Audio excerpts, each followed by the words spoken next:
I was gonna try filming outside because it's a really nice day today and it's not as hot as it has been either, but the lighting was pretty bad, so I'm recording inside. So recently someone asked me if I had any advice for someone who's struggling with working full-time and also doing eating disorder recovery. So obviously I'm not an expert on this topic by any means, and my job is as a graduate student, so slightly different than other full-time jobs, but I'll do my best to offer some tips that have worked for me, just remembering that different things work for different people. First of all, really important that you show yourself a lot of self-compassion, because doing eating disorder recovery is really hard, right? It's by far the hardest thing I've ever had to do. Never want to have to go through it again. Those early days, the first year, oh my gosh, really rough. It is absolutely exhausting acting against your thoughts every second of every day. So show yourself some compassion, please, if you are not on top of your game at work. Like, that is totally understandable. If you had a colleague going through something, like a colleague grieving, going through a physical illness or a mental illness, I'm sure you would be very understanding and kind to them. Show that kindness to yourself. If there is any time in your life to not be at the top of your game at work, now is the time, because you are literally fighting for your life right now. So go easy on yourself if you're not getting everything right, if you can't take on big projects, if you just need to move through the work a bit more slowly than usual. Definitely, for me, I got frustrated with myself for taking a long time to get through certain things at work, because I had to also, because a big portion of my brain was taken up with my eating disorder still, and also recovering from my eating disorder, and I had to take time during the day to eat a lot and journal to get all my thoughts out, to make sure that I kept on the recovery track. I would watch recovery videos sneakily during the workday, also to keep me on track. And that's okay. I think usually the highest expectations that we have on us are from ourselves, or at least for me that's the case. So I really needed to practice lowering those so that I could get through recovery, because that was most important. Your life won't always be like it is now. You won't always have this huge portion of your thoughts taken up by an eating disorder or taken up by recovery. So later on you can excel at work for sure, but now is the time to prioritize your health rather than work. So number 2, remind yourself that recovery is your number 1 priority, and remind yourself of why you are recovering in the first place. Sometimes you might feel like you have a lot of work to get through and it would be easier to just not eat and just work through your lunch break. Other people do it.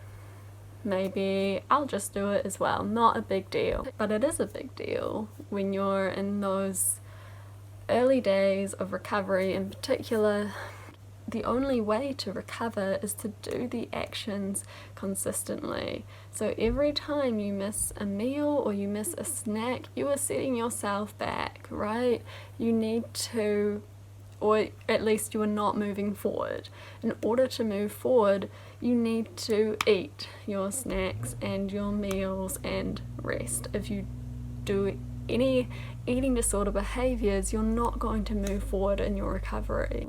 If you are struggling to get yourself to do the recovery actions, then you probably need to remind yourself of why you are recovering in the first place.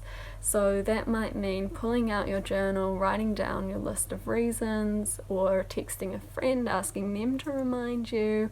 Whatever it takes to get you on track and feeling able to do the works, and by that I mean eating. Third, compare and despair. So your colleagues might be into dieting, they might be into fitness, they might have praised you for your willpower at one point. It doesn't matter. It doesn't matter what they are doing. This is about you. And it's not about your appearance, it's not about dieting, it's not about fitness or any of that. This is about survival for you, right? You are eating lots of food. You're eating in the way that you are resting in the way that you are in order to live at its most basic. That is what you are doing, because if you engage in eating disorder behaviors, and for you, dieting, over exercise, they are eating disorder behaviors, then you put yourself at risk of dying. So whatever your colleagues are doing is irrelevant to you, because you are a different person with an eating disorder, and you cannot go down the tracks that they are going down. And you might feel jealous of them sometimes. Like I used to feel jealous of colleagues who could cut out foods or go and exercise a lot. And that's okay, you can feel jealous, but it doesn't mean you need to act on those urges that you have or do what they're doing. You can feel jealous, rant about it to a friend, and keep doing recovery. 4, find a friend if you can. So when I went back to full-time study on campus, essentially 9 to 5, having someone that I could eat with every day, same time, same place, was really helpful. Made it really easy. I just had someone, essentially, without them knowing it, keeping me accountable to eating regularly at lunch. And that was very useful for me. If you don't have that, if you're working from home, if you don't have a supportive colleague, think of other ways to keep yourself accountable. Zoom a friend at lunchtime, or text someone, or post on Instagram, or send it to me. Send your lunch photos to me, or video yourself. Like, it works. Don't judge it till you try it. Similarly, it's also really helpful to have a friend or someone that you can rant to at the end of the day about everything you did, which is so incredible that you ate regularly, despite your eating disorder, despite what your colleagues were doing. Get all of that off your chest, the wins and also the hard parts, the annoying thing that Jessica said and that Sam did. Get all of that off your chest, because it is really helpful to rationalize those thoughts that you are having and get it out so that you can move on. Number 5, so the practicalities. So particularly if you are going to a physical workplace, then you'll need to take lunch with you. Otherwise, it's really easy to skip lunch if you don't actually have any food with you. So make sure you plan your food, plan what lunches you're going to have for the week. Maybe you're going to have leftovers, or even better, plan something different, something exciting, maybe a bit scary, but also something that sort of you think is going to taste good, so it kind of entices you to eat a little bit. Remember your snacks as well, things that are convenient to eat on the go. Put a collection of snacks in your desk if you can, or in a bag. Make your lunch for the day the night before. If your eating disorder is quieter at night time, that can really help. Same with breakfast, you can make your breakfast the night before. Have things ready, make it easy for you. Well, easy. Like, the actual eating is still hard, but at least have the prep done so you don't have that hanging over your head. 6, minimize your stress in whatever ways that you can. Really, people with eating disorders are quite, not everyone, but a lot of us tend to be sort of people-pleasing, overachiever types. focus on you right now, because you have a lot going on. You need to focus on your recovery first and foremost. So don't take on that huge project at work.